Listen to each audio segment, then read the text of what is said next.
Through thousands of studies, researchers have found that there are some positive effects from television programs, but the negative effects far outweigh them. Educational programming can increase learning at a young age. However, it most likely will also cause violent behavior and promote bad health. Today, I am making it my goal to persuade you to monitor your child's programs being watched and to limit the time they spend in front of a television. According to a press release from Seattle Children's Hospital Research Foundation, educational programs can aid in broadening knowledge, such as reading and writing, at a very young age. However, the content of the program is very important. Most researchers consider Sesame Street and Baby Einstein programs to be appropriate and informative for children under the age of 6. Not only do they promote reading and writing, they also help improve racial attitudes and overall understanding. On the flip side, television programs more often cause negative effects than positive.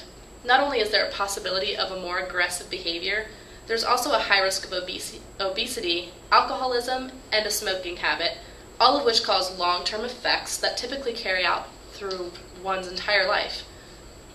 Many parents teach their children not to be violent starting from the day they are born, but wonder why they still have violent reactions in certain situations.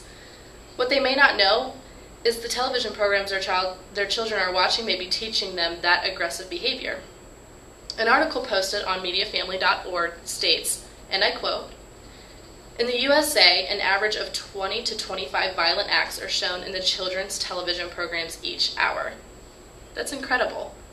This means approximately 640 to 800 violent acts are viewed each week by children under 8 years old. The key component to children attempting to mimic is that the violence in the programs is rarely punished and often seen as humorous instead. As adults, we know that this is not how the real world operates.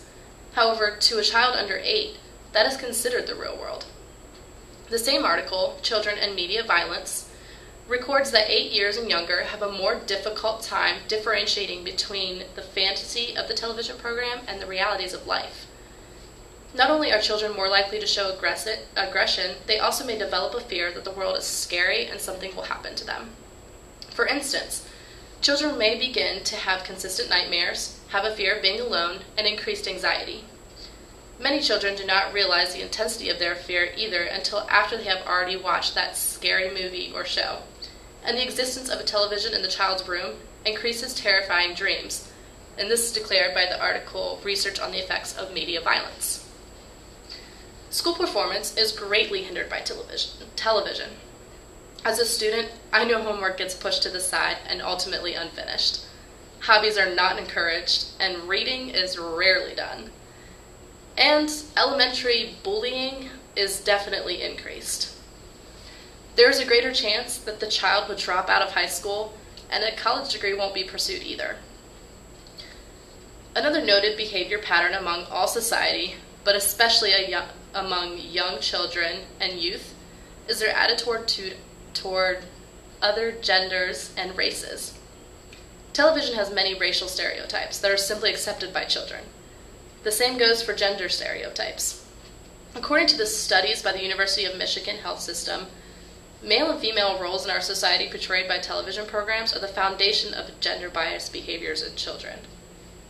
These carry out into their teen years as well. As an example, men are often depicted as strong, while women are shown as sex objects, causing children to view others as ugly if they do not have those images.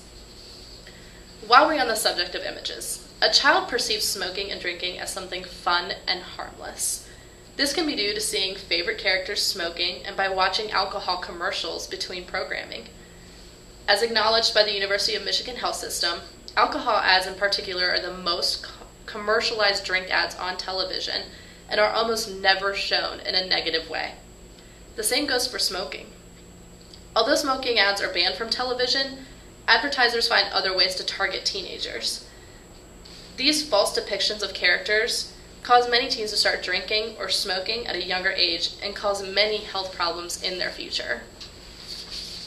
Another major and almost most prominent health issue in young children is obesity. Television programs, whether educational or not, replaces physical exercise and activity that the child may otherwise be doing. Snacks are typically consumed while sitting in front of a television, and this combined with a slower metabolism allows a child to develop an unhealthy lifestyle and ultimately end up obese. You may ask what can be done to prevent all of these situations. In a paper written by John P. Murray, he suggests parents watch and discuss the programs with their children. This way the parents can explain that the violence is not real and the consequences for that violence if it were real. Another precaution is to pay attention to what your child is watching. It is okay to monitor and not allow certain programs to be watched. This will aid in relaying to your child what is acceptable and what is not. Lastly, only allow a certain amount of time to be spent watching TV or playing video games. All in all, these steps will allow the parents to teach their child only what they want them to learn and not what the television will be teaching them. Television is a huge part of everyday life for a child. Between television programs, movies, video games, DVDs, etc., children spend entirely too much time being inactive. I hope today I have persuaded you to really pay attention to the time your child is spending being taught by TV. Yes, there are a few positive elements in children's educational programming, but the negative effects win the race. Encourage your child to be active and develop an imagination by reading books instead of watching TV. Limit their time watching the television or watch it with them to explain why certain things happen. This awareness could help better your child's entire life.